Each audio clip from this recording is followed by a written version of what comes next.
Well, hello there, YouTube. I was just telling Kelly how good it feels out here. It's 55 degrees. Today's the 27th of May. Old Kai out there, she's about to lay down, take herself a nap. Swallows, despite all the rain threats. It's not raining at the moment. Little patches of blue sky. Leaves are blowing. Don't you just love when you start your day with this big old smile? Man, wish this was like a Saturday or a Sunday. This is like a perfect day to hang out. Go do something.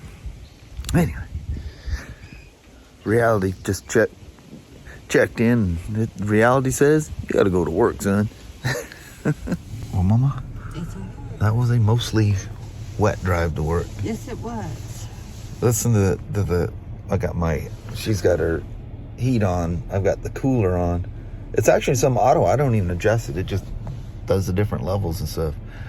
But listen if you can hear this. That is very soothing going down the road. Hearing the fans blowing in that seat. And oh my God, does that feel good. That's good. Cool your little hiney. Yeah. And then when you have the air conditioner on, it's the vents under the seats that blow on the feet of the passengers in the second row, and it must pull that air conditioned air. It just feels so good. You know, I am with an air conditioner. Yeah, hubby loves them. Oh man. Anyway, let's start off a Thursday, Mama. All right. All right. Love you. Love you. See you. Bye. Have a wonderful day. You too, honey. All right. Bye now. This is my old buddy, the wiring harness bike. We had a training thing. It's pretty brutal that they go through and you smoke the clutch in it. That, from some other dealer, is gasket sealer that was on the inside of the engine. You know how many bikes through the years I've replaced camshafts, crankshafts, because a clump of that sealer broke free and plugged an oil passage? I left one piece that's still in the cover just to give you an idea. This is someone that should not be ever touching a motorcycle, much less a BMW. Now you put the coating on thin, very thin, because the cover will almost seal itself with nothing on there. That's how thin you need to put it on there. And this didn't come from BMW this way. A robot, if you ever watch the videos, a robot puts that sealer on. And if you watch it, that robot's got like a ballpoint pen kind of a point. It just puts this thin little line on there.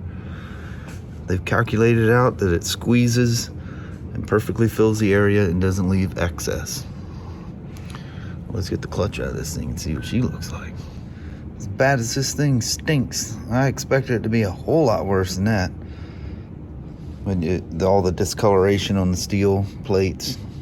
These guys are taught skills that you and I will never have to do.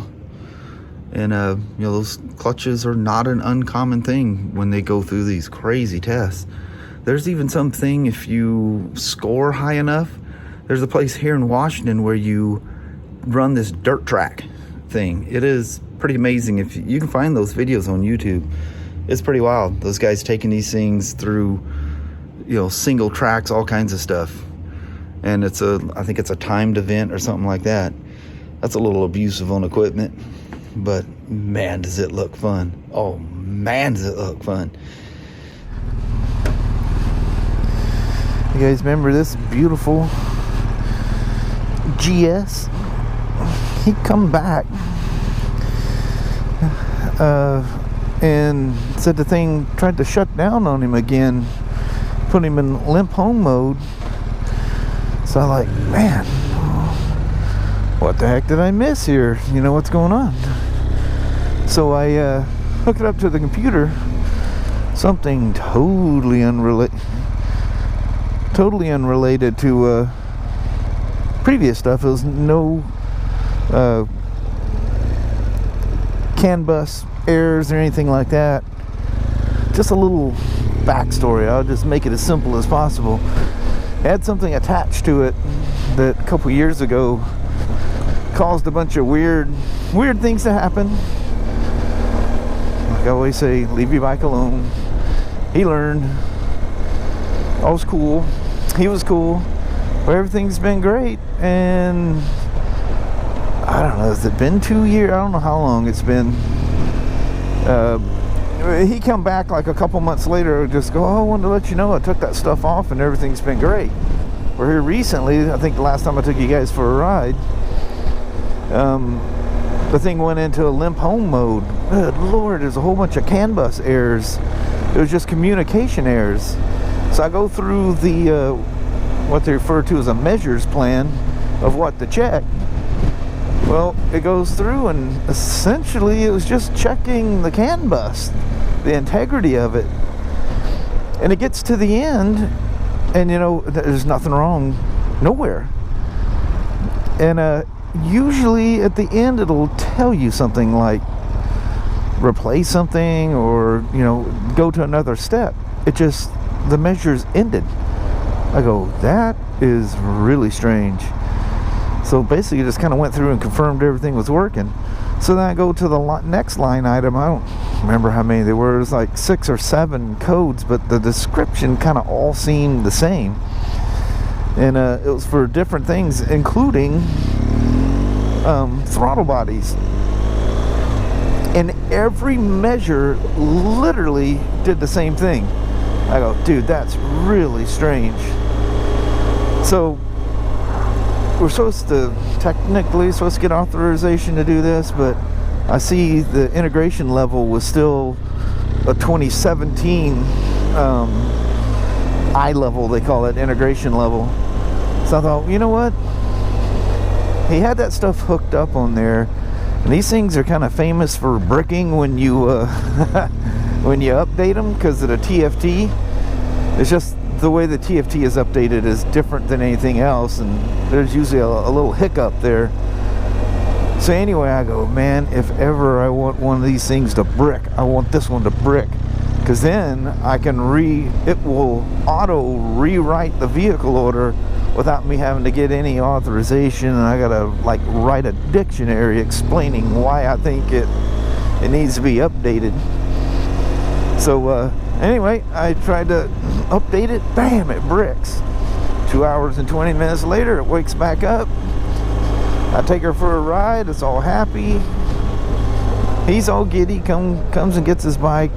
I don't know if we were doing anything else to it, any service or what. I don't recall. But anyway, comes back a few days later saying, I got bad news. It did it again. I'm like, oh no.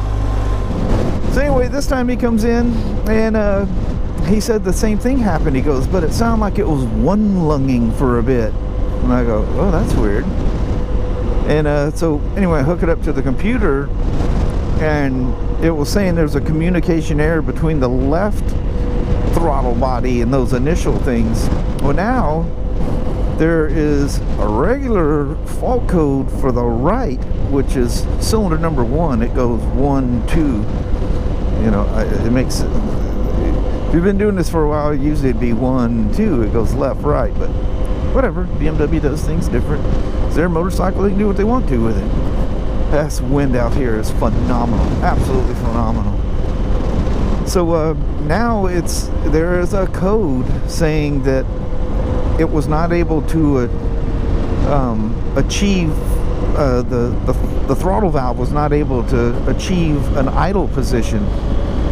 In other words, the throttle valve is motor driven because it's all fly-by-wire. It says it wasn't able to close.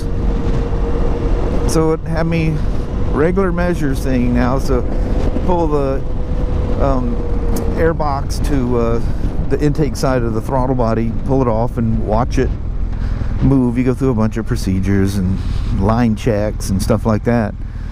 Well, I know Kurt had a couple of these do this to him, and BMW sent him this little tool that was a terminal cleaner, and they said to go through, and it was this little thing to grab them pins and clean those terminals. And anyway, Kurt used up one of them. I think he had to use them on K1600s, and I don't know why he got lucky and got those things, but once he did this to him, that code would never come back again. Essentially what it is, it was like a poor connection, and the motor didn't have enough power to return it. Well, there's redundant systems to make sure that things are working like they should. So if the motor's trying to shut it and it's too weak to do it, it throws a code saying that something happened, something's binding, there's debris in the way, something. The throttle plate wasn't able to close. So Ryan bought this kit from the Mac tool guy, and I go, hey, that's pretty cool. That's like a real fancy version of this little thing that BMW sent Kurt a couple years ago. So I use those cleaners. It's this little diamond kind of file thing. It doesn't tell you, it's just a cleaner. It's literally for cleaning terminals, just exactly what we need it to do. Hear them tires howling. I forget what brand he's got on here, but it feels great. I love that feeling, that rumble, and hearing them howl. At any rate, here we are. We're taking it for the test ride. And I didn't look at the exact miles, but he said, I didn't go very far at all when this happened from when he picked it up. I go, man, that sucks. A newer car like that should not be smoking like that. Something's way wrong with that. Oh, it's so nice out here. 64 degrees, windy as holy heck. I need to start paying attention to Vancouver's weather, because how often do I come down here and it's like almost 90% chance of rain all day in Toledo, and I get here and it's nice.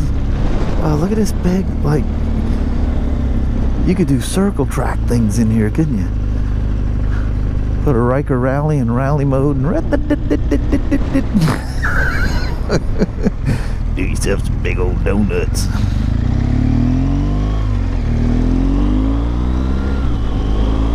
It's gonna be nice and quiet going back because we got a tailwind.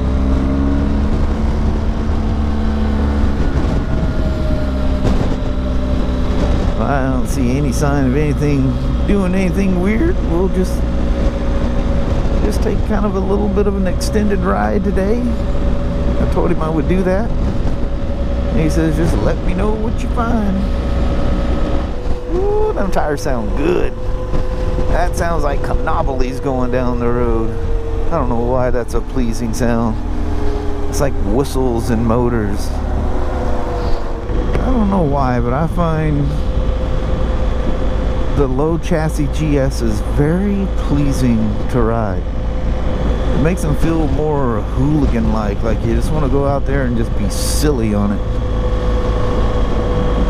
And the handling is just absolutely, other than the suspension being stiff, which if you ever ridden anything with a squatted suspension, that's what you get. You don't have enough travel to be able to adjust from those super soft low speed stuff to the super heavy jump off a building in a single bound kind of a thing. But it's not, not bad at all. It's not pleasing on the GSA. Unbelievably pleasing on this. If anything, I think the road handling is better on a GS low chassis than the standard. And I mean by leaps and bounds, that's true, but in reverse on the GSAs. The GSAs with standard suspension, you can flat rally one of those things. And the suspension being, normal length, plus they're a little bit longer than these anyway, they're just super, super supple over the small bumps, and they'll absorb the big ones. There's my boy sitting right there.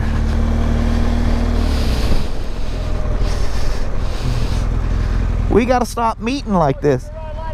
Yes, sir, I do. I like your coat. Oh yeah, I've had this coat for like 25 years. Yeah. Yeah, buddy, I remember them days, old number 2. Yeah. Well, nice seeing you. You got a good gun. You ride your bike all the time? Yeah, I get to ride them a lot. All right. You got a really nice bed. You do the same. Thanks now. Aw, he's getting used to me. First couple of times I've stopped, I think I scared him. I think he realizes I ain't gonna hurt him.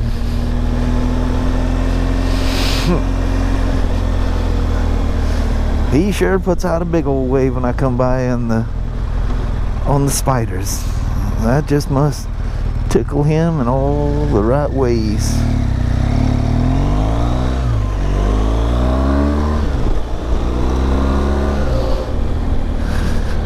A GS will change your life, I tell you. I love that big old American flag. Look at that. Look at that big American flag with our Indian storefront just below it. Does it get any cooler than that?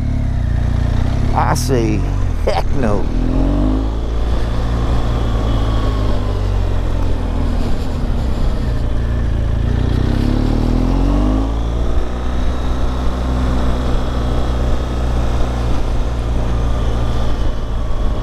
So has anybody got any issues that you would like me to take your bike for a nice long test ride?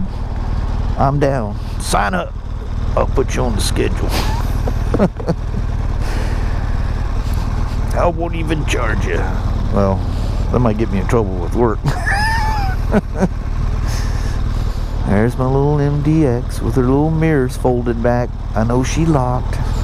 I keep finding stuff that's like weird on it, and Kelly goes, I don't think it's as weird as the car is beyond our scope of figuring out what everything does. Good Lord, there's no end to this thing. So I'm gonna let this thing sit here and fan cycle a couple of times just to make sure it's not, I need to get it so I can get the door up. Anyway, I'm gonna let it fan cycle a couple of times to make sure it's not heat related. So I think he said he was doing a lot of stop and go when I done it.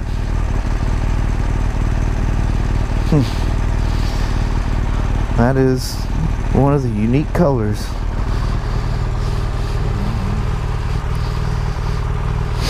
Nicely kitted. Very tastefully done.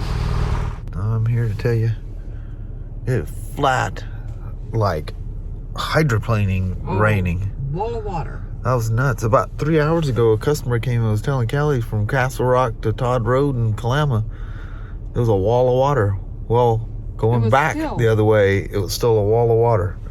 That was crazy. Coming up the rest area hill there, I mean, literally hydroplaning. Yeah. We were floating. That's some deep water. Yeah. All right, Mama, let's finish off the journey. Sounds good. All right. Well, hello there, YouTube. Man, it flat rained here in Toledo. Water all pooling in the driveway and stuff. Man, what a downpour. But it was mostly nice, really nice in Vancouver. I know it. Did it ever rain? Yeah, it did rain at one point, but just for a little bit. And it stopped and it dried like Sky said she went down there looking for a part. She walked in the rain, looked around, found the part, come walking out, and the sunshine and the parking lot was dry. It was that fast, but it was nice and windy too. Yeah. That helps dry it out real quick. That was a nice windy ride on that GS too. That was cool. Still a little breezy out here, but anyway. Cold. I think on that, we're gonna roll out. Make her short and sweet. Alrighty. Well, thank you guys so much for watching. We really do appreciate it. We will talk to you tomorrow. Same smoke time, same smoke channel. Don't forget to give it a thumbs up. And you guys have an amazing Friday or Saturday. Heck yeah. Tomorrow. And here comes the rain. Yep. Yeah, it's coming. All right. All right. Talk to you guys later. Bye. Thanks for watching. Bye-bye now. Oh boy.